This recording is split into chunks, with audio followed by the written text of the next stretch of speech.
Good morning, everyone. I'm pleased to call to order the meeting of the Cuyahoga County Administrative Rules Board. For the benefit of those watching this electronically, we are meeting in Committee Room B on the 4th floor of the County Administration Headquarters Building at 2079 East 9th Street in Cleveland, Ohio. Notice of this meeting was previously provided to the public by the board's clerk, Audrey Buchholz. Thank you, Audrey. For those wishing to access agendas, minutes, and proposed rules and amendments to rules online, please visit the county's Administrative Rules Board homepage, click on the Meeting Calendar tab, and then click on the agenda items for any given meeting. Clerk Buchholz, would you please call the roll for this meeting? Rick Maniloff, Present. Owata Fasad, Walter Parfiowitz, Here. Greg Huth, and Nora Hurley. Excellent. By the way, the one-year appointments of Greg and Nora are up soon. Audrey and I are in the process of reappointing each of them to a one-year term. So look out. And congratulations in advance.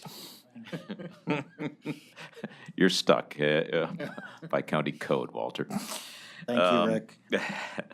Let's see. The next item is the approval of the prior meeting minutes, the minutes of our October 2, 2025 meeting. Yes, it's been that long. Were previously distributed to the members of the Administrative Rules Board.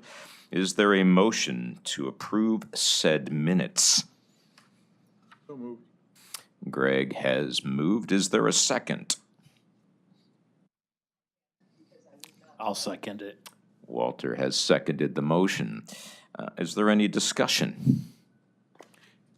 Hearing none, all those in favor who are able to vote, kindly signify by saying aye. Aye. Aye. Aye. Those opposed? Those recusing? Refraining, yes, Nora has refrained, and so the vote is 3-0, with one refraining to approve the minutes of the October 2 meeting. So moving on to the next item. Are there any individuals who would like to comment on the substantive item on the agenda? I see no one in the audience other than those who are making the presentation and who are providing the substantive backup expertise for that presentation. And so we will move on to the next item on our agenda, which is in accordance with our rules. The substantive item on this morning's agenda is to be presented by a, quote, duly authorized representative from the requesting department, which presentation shall encompass three things. One, a description of the proposed rule and its impact on county operations or the general public. Number two, a statement of the requested action of this board, such as adoption, amendment, or rescission. In this case, it would be adoption. And number three, a response to any commentary submitted by a member of the public. As to the duly authorized representative from the requesting department requirement, we have with us this morning Paul Porter, the county's Director of Purchasing, who can best speak to the proposed rule entitled Cuyahoga County Sales Tax Policy and Procedures. I see that Lee Tucker, Assistant Finance Officer, is also with us here this morning to assist in answering questions that might come up, and I thank you both for your participation in this process. As to public commentary, before we proceed with the presentation of the item on today's agenda, I would ask Director Porter and Clerk Buchholz whether you are aware of any written commentary on the agenda item that was delivered by the deadline of 10:30 a.m. today. No, I'm not aware of any. Audrey? I didn't receive any either. Okay. With that, then, we can move on to the presentation by our distinguished Director Porter. Would you please present on the proposed permanent rule? Good morning, Chair Maniloff, members of the Administrative Rules Board. As Rick indicated, I'm Paul Porter, Director of the Cuyahoga County Department of Purchasing. I'm not sure about distinguished, but I'll take it. I'm here to discuss the county's new sales tax policy and procedures document before you today.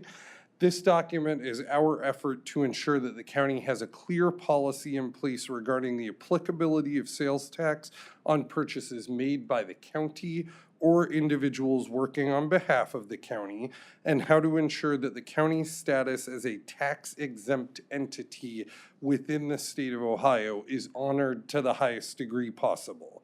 The language used herein encourages departments to ensure purchases are made by the county rather than by its employees, and it outlines steps to be taken to ensure the tax exemption, as well as what to do if tax is mistakenly charged or if the exemption is not honored, with particular attention being paid to remote purchases where we're making purchases on an order basis for a good or service, in addition to point of sale purchases where we're making payment at the time of a purchase. As Chair Maniloff indicated, this is a request to adopt a permanent rule. So this is not amending anything that's in existence. This will be a new rule.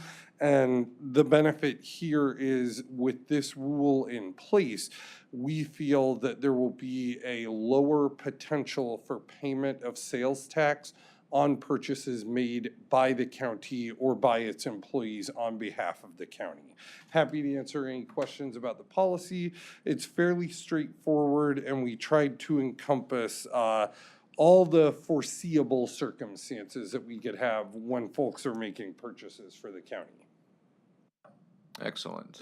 Thank you, Director Porter. Members of the board, do you have any questions for the director, or do you have any comments on the proposed rule? I have some, but I will go last. Nora, please speak into the mic. Understand that this is applicable not only to the county, but to the individuals that work for the county in the conduction of their work duties. So if I could make a recommendation, you stated it in your introduction, but maybe we could state it in the opening paragraph on the background.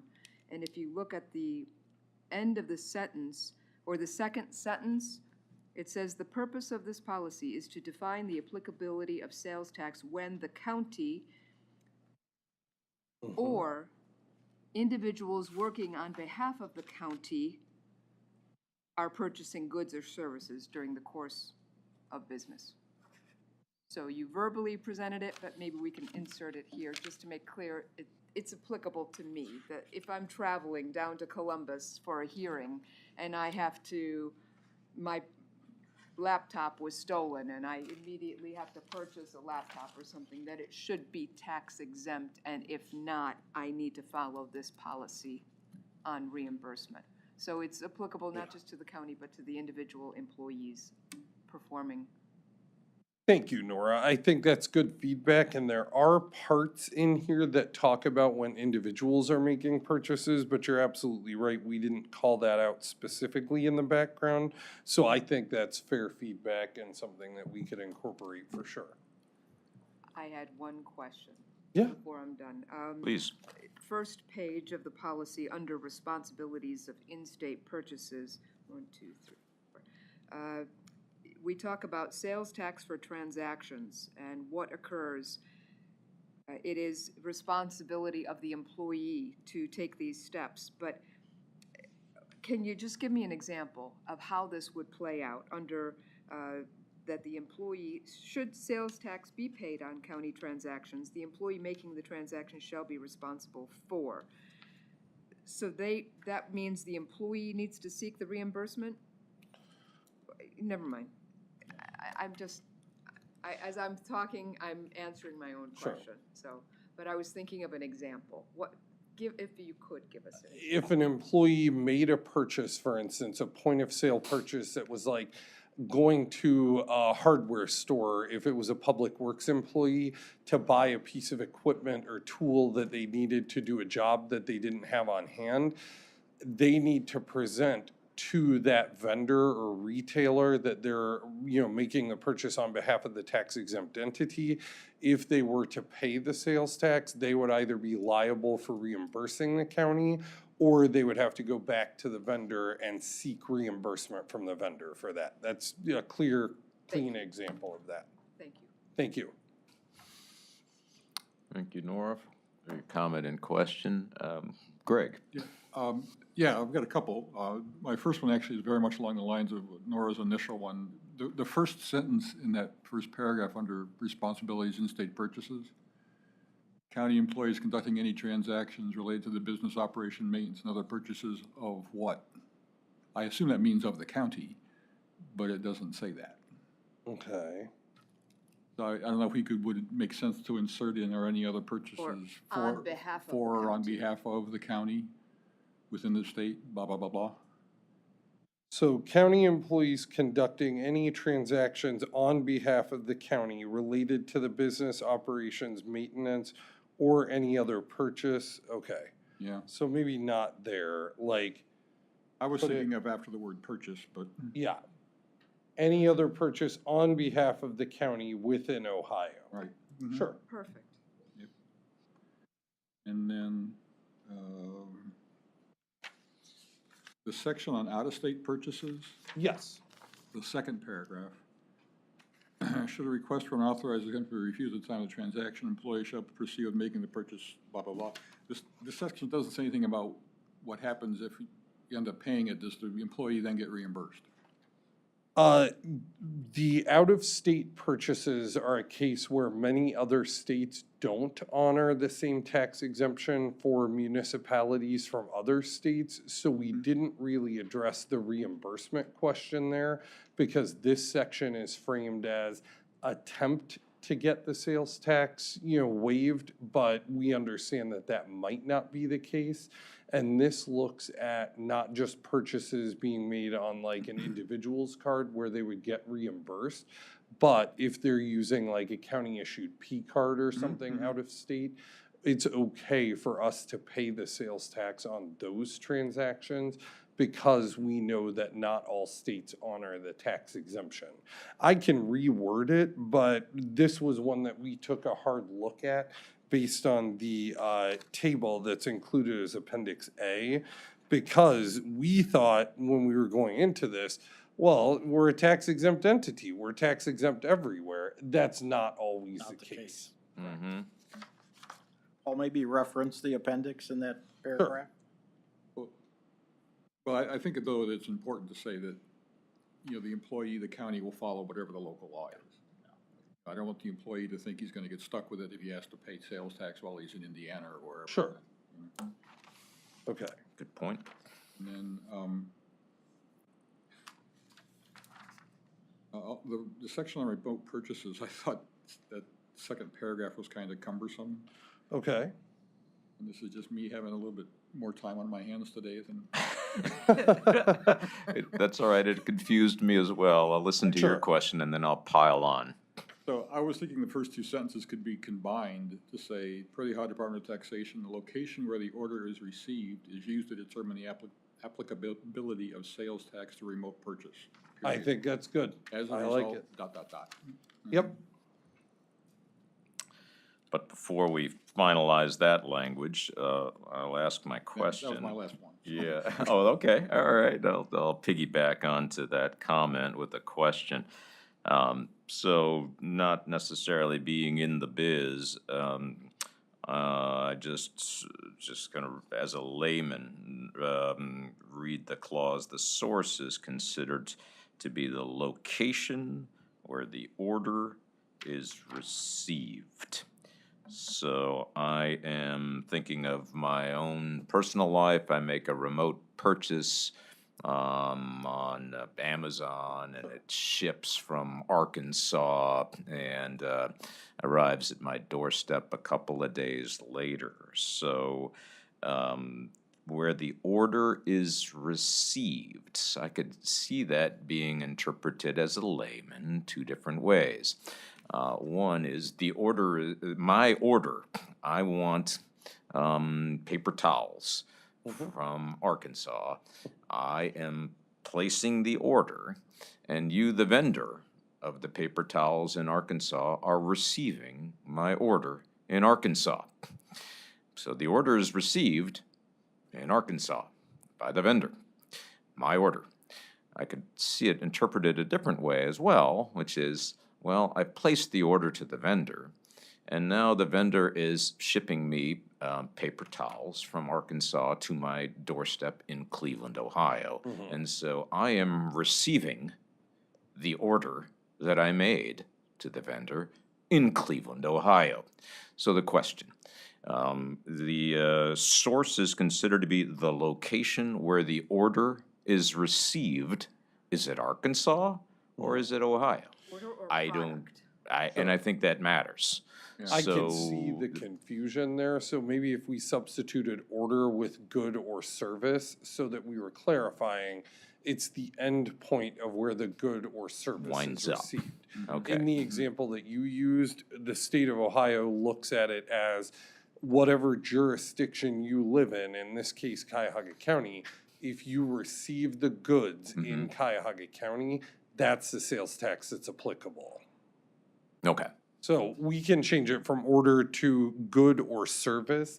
I think that encompasses most of the purchases that we make using the words good and service. Okay, all right, thank you for that. I stumbled over that, and then kind of combining that with Greg's comment, I think would be of benefits to the rule.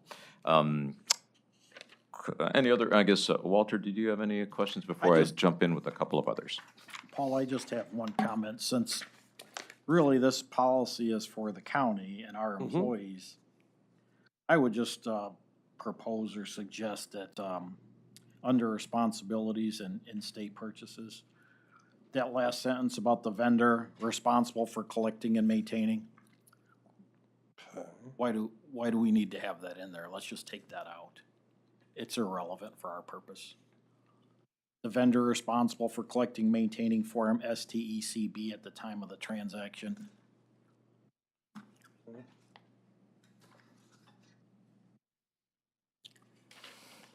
I don't have an objection to that. Yeah. You're right. That's more about the Yeah, vendor's it's sort of responsibility and irrelevant it's for not the applicable policy. here. Yeah. It's our responsibility to present it if the vendor asks for that to determine our exemption. Okay? Paul, I like things clear, concise, fewest words possible. Anything else, Walter? No, I'm good, thanks. All right. Let's see. Okay, then I just have a few questions, mostly of clarification. I guess first question is to the lawyers here on the board. I brought my lawyers with me here, Nora and Greg. First page, general information. Ohio sales and use tax applies to the sales of goods and services within the state of Ohio. Cuyahoga County is identified as a political subdivision as defined by ORC 274401F.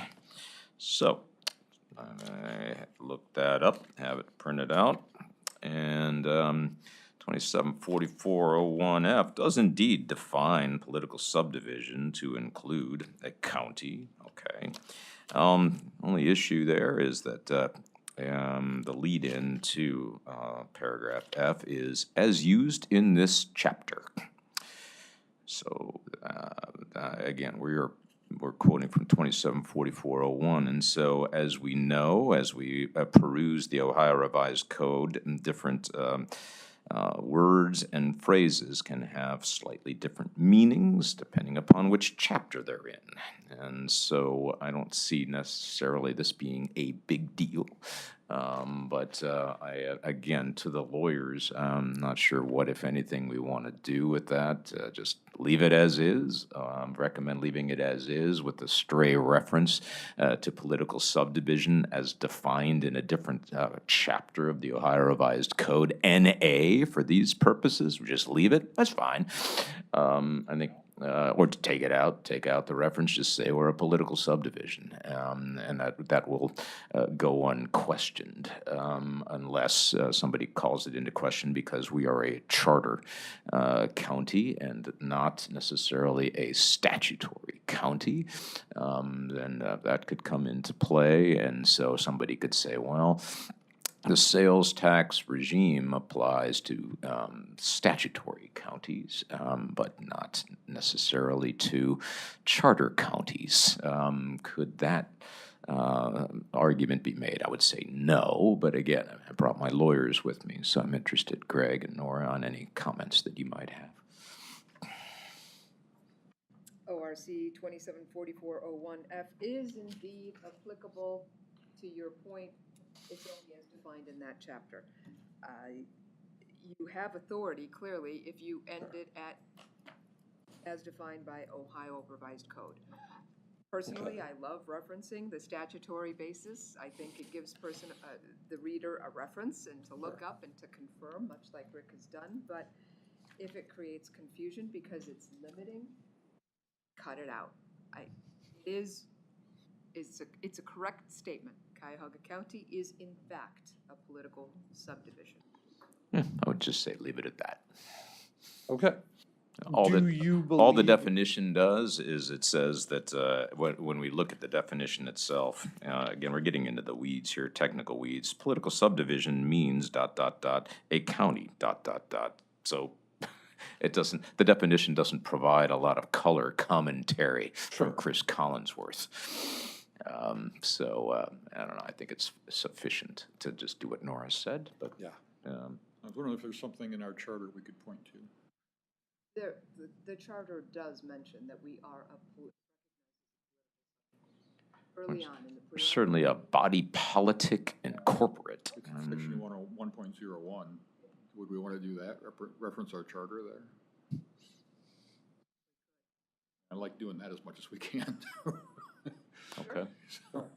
Sure. Okay. Want So- to jot down the exact provision of the charter? As defined by the Cuyahoga County Charter, or the Charter of Cuyahoga County, Section section 1.01. Yeah. Okay. Moving away, I guess, from hyper-technical legal geekdom to a practical question. This is on the third page of the proposed rule, the lead-in to which, it's the top of the page, the lead-in to which is, this is dealing with remote purchases. Again, I'm going back to my Amazon, hypothetical. It says, when completed with the order process, but prior to checking out, ensure that sales tax exemption has been applied, ... And then if it was applied, do not complete the transaction. And then B, it says, contact the vendor to clarify tax exempt status. So, I'm going from, again, the legal technicalities to practicalities here. How do I do that? So I'm ordering paper towels for the 7th floor law department from this through Amazon from this vendor in Arkansas. So it says contact the vendor. Practically, what do I do? Who do I call? Am I calling somebody at Amazon? Am I calling the vendor in Arkansas? What do I do? In that case, it would be direct outreach to the vendor, usually through their customer service number. Some vendors have online chat available at this point. In the case of Amazon, they required us, when we were creating a unified account for the county, of which the law department is part, to provide verification of our tax exempt status as kind of a blanket process, so that all transactions the county makes through Amazon now are considered tax exempt. Other retailers would require similar proof, like a copy of our W-9 or that STECB form, especially that one if they're within the state of Ohio.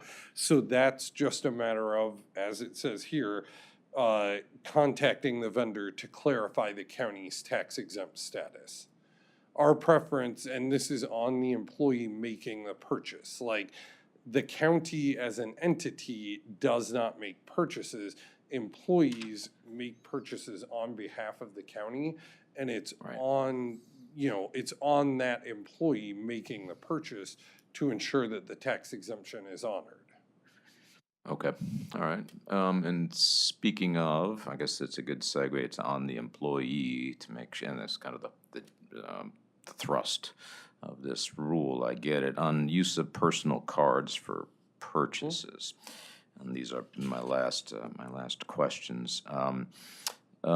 First paragraph, this is a clarifying question. To the degree practicable, county employees shall ensure tax exemption by using a county-issued P card or credit card instead of a personal card. So, a county-issued P card or credit card automatically conveys in some way to the vendor that the purchaser is a sales tax exempt entity. I'm relatively unfamiliar with P cards, with Greg Huth kind of taking charge of that for the law department. Thank you, Greg. So, yes, our P cards or credit cards should be considered tax exempt by retailers, because in that case, it would be the county making the purchase, like the county's name being It says on that the on the card or something? Yes, and that's what's in our policy. We just got the credit card policy approved by county council, but we included that in there. We haven't gotten the actual credit cards yet. We're still in the process of selecting an issuer, but that's part of what we're looking for, is for an issuer that will include the county's name and then the employee's name below that. Below it, Yep. okay. But the county will be listed on Correct. the card as primary. But, Correct. Okay, got it, okay. As the organization. The organization. And then the next and last question deals with the next paragraph, beginning if purchased with a county-issued P card, et cetera, et cetera. So it says, let's see, well, let me read it, and then that'll tee up the question. Sure. If purchase with a county-issued P card or credit card is not practicable, purchases made by employees using their personal cards or bank accounts may not be honored as tax exempt by the retail merchants or vendors. Now, I get that. But those transactions shall be reimbursed in full by the county, including applicable sales tax. So the way I read this, I go to, and this is a real live example. I'm in Dayton, Ohio, and I try to, let's impose a hypothetical. Let's say that I try to use my P card to buy paper at Staples in Dayton, Ohio, for a presentation, and they don't accept the P card, so I use my personal credit card, which I in fact did down at Staples in Dayton for paper for a presentation, and I asked for a tax exemption, and they say, yeah, right, I'm going to give you a sales tax exemption on this purchase of paper, Rick. So then I take the receipt and I seek reimbursement from the county. Now, according to what I'm reading here, I'm going to be reimbursed in full for my purchase of paper at Staples in Dayton, including applicable sales tax. So I paid the sales tax because they wouldn't let me be exempt. Paid it. Now I'm going to get reimbursed for the sales tax. How does that square with page 1, responsibilities for in-state purchases, where it seems like I'm on the hook for the sales tax? I'm not going to get reimbursed in full for the sales tax. So in my specific hypothetical example, how does that work? Am I going to get reimbursed or not? I'm gonna phone a friend and have Okay. Lee Tucker help One us is with a- this one. So Alright. what you're describing is an exception. Okay. So in part 1, what we're talking about is, a lot of times, some smaller boards or commissions, they may pay a storage fee. So they have a monthly storage fee, and they're using their own personal credit card for that. So number 1, they shouldn't be using their own personal credit card. So we're not gonna reimburse them for the sales tax, because they should be using a county credit card for that, so that they can get the exemption. So that's when we say, like, hey, by the way, you need to refer to item 1, because that's not an exception. So on the second part, is the exception where you're in Dayton, you're not constantly in Dayton, that's a one-off. So the one-off is you're in Dayton, you don't have any proof that you're purchasing something on behalf of Cuyahoga County. Right. You're just using your own personal credit card. So in that instance, we're saying, hey, by the way, you had to use your own personal credit card because it wasn't, you didn't either, A, have a county credit card, or it wasn't practicable to use it. So Right. once you use that, your own personal credit card for this, we're gonna reimburse you the full fee because the expectation wouldn't be that a vendor would know that you're representing Cuyahoga County or that the purchase is for Cuyahoga County. In the first example, Okay. where it's like an in-state purchase where you should be buying something using the county credit card or going through the county procurement process, then we expect all of the normal standard purchases to be used following the normal processes. This use of personal credit cards are always the exceptional, or excluding travel are always the exception, because no one should really be going to Home Depot saying like, oh, by the way, I'm gonna stop at Home Depot and get some widgets for the shop. The shop should know that you need the widgets, and the shop should purchase the widgets using the in-state purchases under item number 1. Okay. So use of personal credit cards is always the one-off. Please, we wanna Okay. make sure that everybody knows, don't go out buying the personal credit cards because I'm out here and I know that I Yeah. need some paper for They're the likely office. not to be honored for sales tax purposes. And that's why we stress in that same passage that use of county payment methods is, preferred to the greatest degree practicable. The other thing that I would add about this is there was some guidance that came out from the Auditor of State in early December about reimbursement of sales tax when employees are paying for expenditures. A lot of that was focused, as Lee mentioned, around travel expenses. So like if you're on approved travel and you pay for a meal, for instance, and you're charged sales tax for that, the county will reimburse you in full because technically that meal is for you, even though you're on approved travel. It's not a meal for the county, for instance, so you're not likely to get a sales tax exemption in that case. We tried to cover all of the possible scenarios, and what you're asking is a good reason why it's better to have a policy in place than what we're doing right now, which is handling these on kind of a case-by-case basis without a sales tax policy in place. And we thank you for bringing this proposed rule to this board and using this board as a sounding board for these purposes. This is a valuable policy. I said that my other question was the last one, but another one just popped into my mind because I'm looking up at this previous section that is about remote purchases.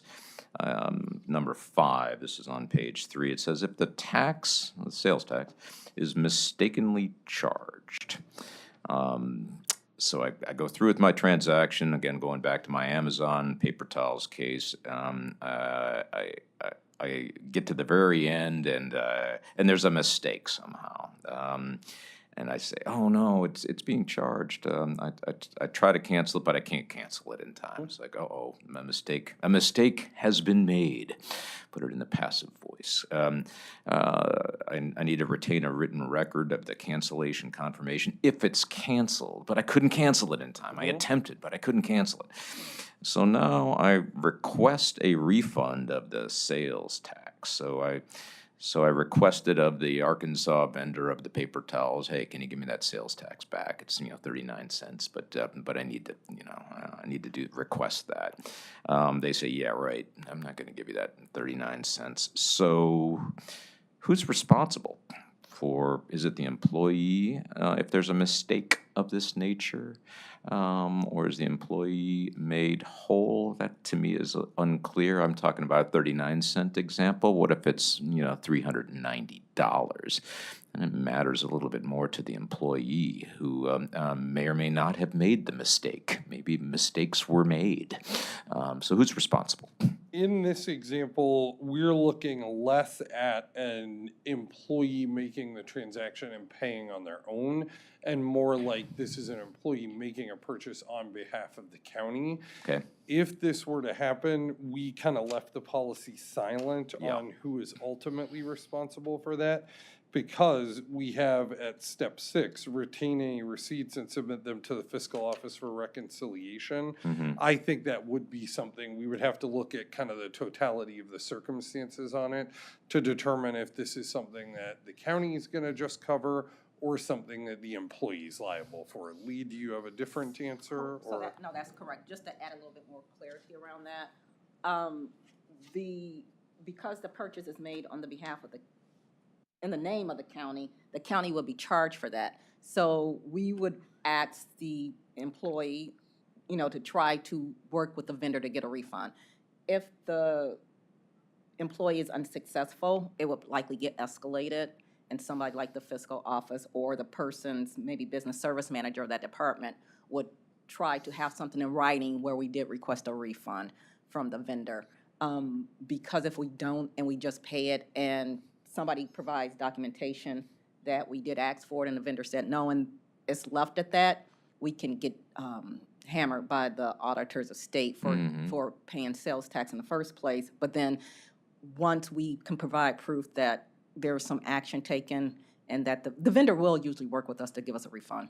So that's usually not an issue if it gets escalated far enough and hard enough. We just don't want someone to think that that they're responsible for the purchase that's made in the county name, because the employee is never responsible for that. Okay. Yeah. All right.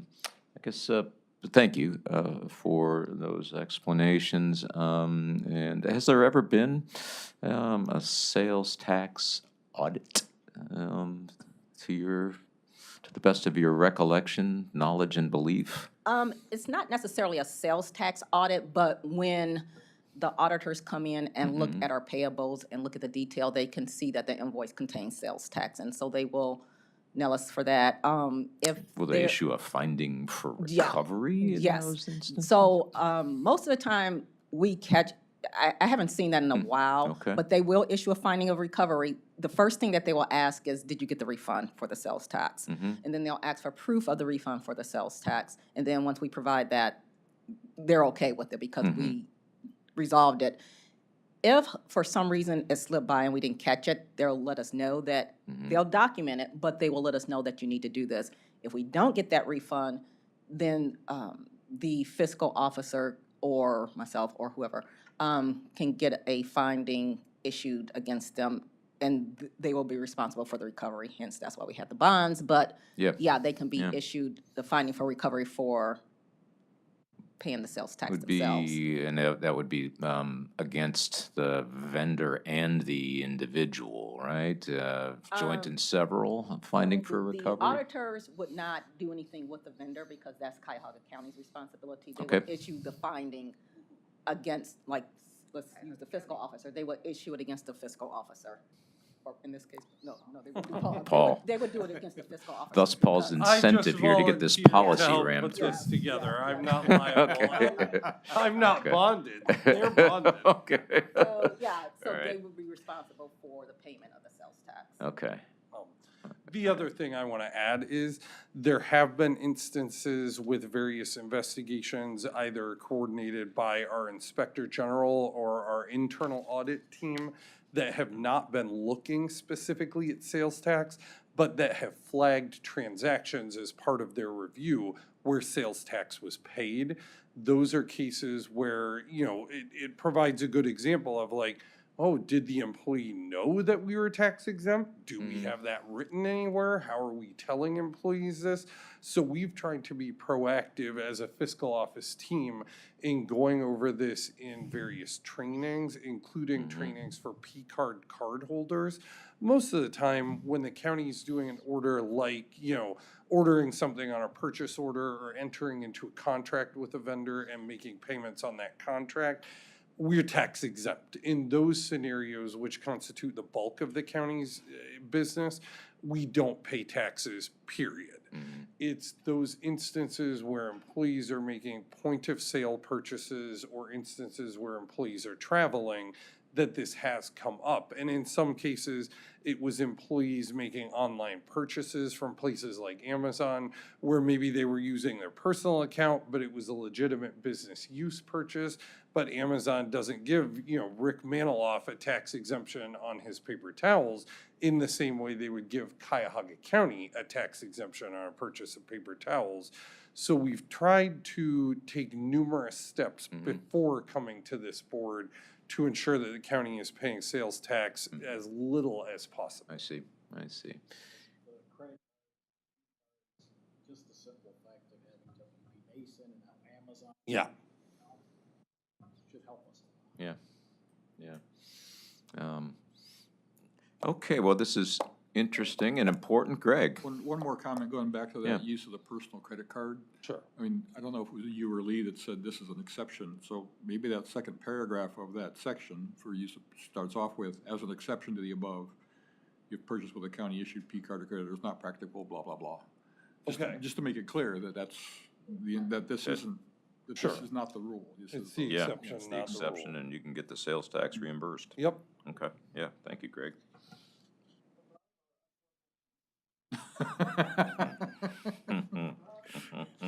Notwithstanding the above. Yes. Notwithstanding the above, I Yes, love it. notwithstanding. We'll come up with a bunch of different which is set flourishes. forth here We've and got enough above. attorneys. Right, in the Walter? room. Short and sweet, Paul. I'm getting paid by the word on this, There you go. Walter, so that's all. Okay, well, fantastic. Thank you for engaging with us in this, interesting and an important conversation. Just to, are there any other questions or comments from the board? If none, I would just ask, just for sense of scope, scale, context, for those watching at home. What's, in terms of dollars, how much does Cuyahoga County purchase? I'm sorry. Hundreds of millions of dollars, and that includes contracts, for instance.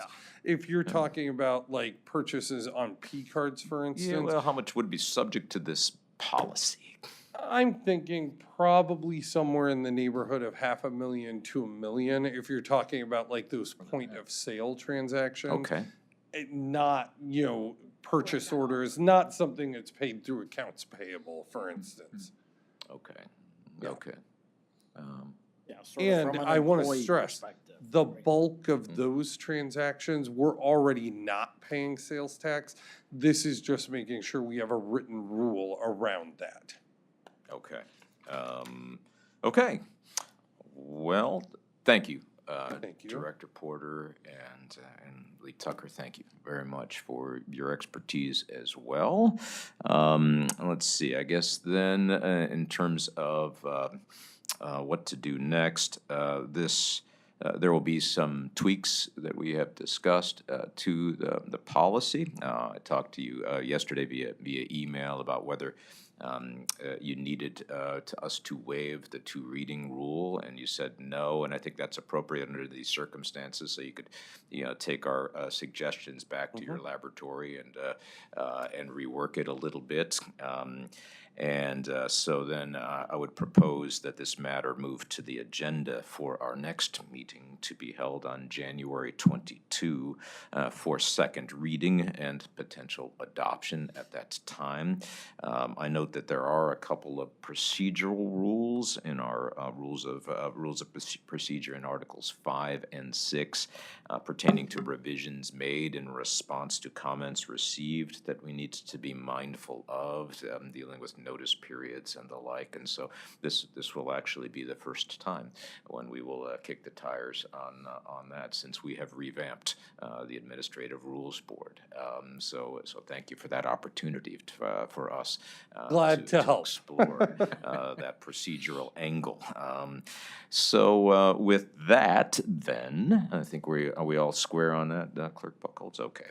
Is there any other miscellaneous business to be discussed? That's the next item on the agenda, other than the reappointment of Nora and Greg, which I mentioned previously. And the next item is a public comment unrelated to the agenda. Would anyone like to make any comments on matters unrelated to the agenda? So Lee, Paul, you're in the audience now as members of the public. Would you like to make any comments on anything else? I've tossed it now. Okay, as have I. And so with that, we'll meet again in 2 weeks. So with that, the meeting is hereby adjourned. Thank you.